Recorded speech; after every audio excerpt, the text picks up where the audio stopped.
ମୋ ନାଁ ନିତ୍ୟାନନ୍ଦ ମଲ୍ଲିକ। ଦେଖନ୍ତୁ ଆମେ ଭଣ୍ଡିସାହି ମୁତୁଣିଆ ରହୁଛୁ ଏଠି ଆଜ୍ଞା। ଦେଖନ୍ତୁ ସବୁ ବର୍ଷ କାମ ହେଉଛି, ଆମେ ସମ୍ମୁଖୀନ ହେବାର ବନ୍ୟା ବାତ୍ୟା ଆଇଲେ ଆମେ ହଇରାଣ ହେଉଛୁ।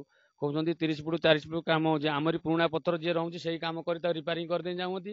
ଆମେ ବନ୍ୟା ବାତ୍ୟା ହେଲେ ଆମେ ପିଲା ଛୁଆ ବନ୍ଧୁକୁ ପାଣି ଲାଗିଲା ବାଦେ ଅସୁବିଧା, ତ ଆମେ କ'ଣ କରିବୁ? ଏଠି ବଞ୍ଚିବୁ କିନ୍ତୁ? ପ୍ରଶାସନ କହିଲେ, ନେତା ମନ୍ତ୍ରୀ କହିଲେ, ସେମାନେ ଶୁଣୁନାହାନ୍ତି। ଯେଉଁ କଣ୍ଟ୍ରାକ୍ଟର କାମ କରୁଛି ଏଠି ଭଲ କିରି କାମ କର ନା, ଏତିକିରେ ଆଇଛି ତମେ ପଇସା ଦେଇଛ କି? ଆମେ କୋଉଠୁ ଆଣିଛୁ କ'ଣ କରୁ ତମେ କିଏ? ଯଦି ଆମେ ଅଧିକା କହିଲେ ଆମ ଉପରେ ବନ୍ଧୁକ ଛୁରୀ ବନ୍ଧୁକ ବୁଝାଲି କିଏ ଦେଖେଇବ? ଆମେ ତାଙ୍କ ସହିତ ଆମେ କ'ଣ କରିପାରିବୁ ତା ପାଇଁ? ନଦୀ ବନ୍ଧର ତ ଅବସ୍ଥା ବହୁତ ଖରାପ ଅଛି।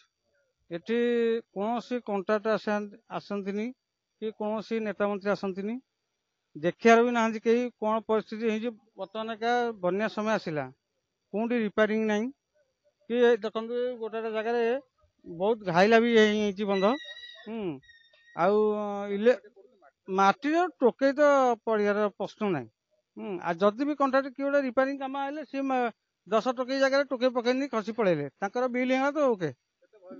ବହୁତ ଭୟଭୀତ, ରାତି ଆମେ ଶୋଉନୁ ଆଜ୍ଞା। ରାସ୍ତା ଉପରେ ଆସି ରାତି ସାରା ଏଠି ବସିବୁ। ଏମିତି ଆମ ପ୍ରଶାସନ ତ ଶୁଣୁନାହାନ୍ତି, ଆମେ କହିବୁ କାହାକୁ? কোনো অসুবিধা নেই। ମୋ ନାଁ ହେଉଛି ନିରଞ୍ଜନ ପଣ୍ଡା, ପୂର୍ବ ବସପାଣା, ଜଗତସିଂହପୁର। ନଦୀ ଅବସ୍ଥା ତ ଲାଗିଗଲାଣି ପାଖାପାଖି 20-25 ଫୁଟ ପାଖାପାଖି ଅଞ୍ଚଳ ନଦୀ। ଆଉ କ'ଣ କାମ ତ ହେଉଛି, ଯିଏ କ'ଣ ହେଇଥିଲା 5-7 ବର୍ଷ ହେଲାଣି ଆଉ ନାହିଁ। ଏବେ ମାଟି 5-7 ବର୍ଷ ବନ୍ଦ, ଆଉ ମାଟି ପଡ଼ିନି। ଆଉ ସେ ଆଇରେ ଯିଏ ଉପର ନା ପଥର ପ୍ୟାକିଂ ଏବେ ହେଇଛି, ଏ ବର୍ଷ କିଛି ହେଇଛି। ହଁ, ସେ ସବୁ ଲେଖା ଲେଖି ଦିଆହେଲା, ଗାଁ କମିଟି ପିଲା ସବୁ କରି ଦେଇଥିଲେ। କିଛି କାମ ଏ ବର୍ଷ ହେଇଛି, ଆଂଶିକ କାମ କିଛି ହେଇଛି। ସେମିତି କିଛି ବନ୍ଦ ଅବସ୍ଥା ଠାକେ ଠାକେ ଟିକେ ଆଗ ନାହିଁ ପରିସ୍ଥିତି। ଆଉ କ'ଣ ଘଳିଆ ଫଳିଆ ପଡ଼ୁଛି, ଯେଉଁ ଯୋଉଟା ବଡ଼ ପ୍ରବଳ ବନ୍ୟା ହେଉଛି ଘଳିଆ ପଡ଼ି ପାଣି ଗଲା ବେଳକୁ ବାଲି ଫାଲି ପକେଇକି ଏମିତି ଚାଲିଛି। ଆଉ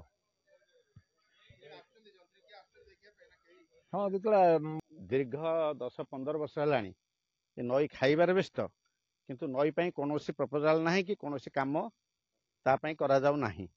5 ବର୍ଷ ସେମାନେ ଗଭର୍ଣ୍ଣମେଣ୍ଟ ରହିଲା, ଆମର ବି ମନ୍ତ୍ରୀ ବିଧାୟକ ଏପଟେ ସ୍ଥାନୀୟ ବିଧାୟକ ରହିଲେ ଯେ କି ତୁଷାରକାନ୍ତି ବେହେରା, ଏପଟେ ବି ପ୍ରଶାନ୍ତ ମୁଦୁଲି ରହିଲେ।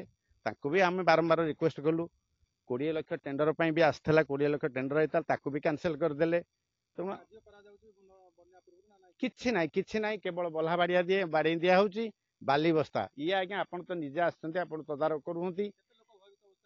ମିନିମମ୍ 50-100 ଖଣ୍ଡ ଗାଁ ନିର୍ଭର କରୁଛି ଆ ଉପରେ। ତେଣୁ ସେମାନେ ପୁରା ଭୟଭୀତ ଅବସ୍ଥାରେ। ଯଦି ଭାଙ୍ଗିଯିବ, ଧର ବନ୍ଧର କୌଣସି କ୍ଷତି ହବ, ତାହେଲେ ସମସ୍ତଙ୍କର କ୍ଷତି ହବ ନା। ଆମେ ଦାବି କରୁଛୁ କ'ଣ ସରକାରଙ୍କ ପାଖରେ, ସରକାର ପରିବର୍ତ୍ତନ ହେଲେ, ବିଜେପି ସରକାର ଆସିଲେ ଆମେ ତ ମୁଖ୍ୟମନ୍ତ୍ରୀଙ୍କୁ ବି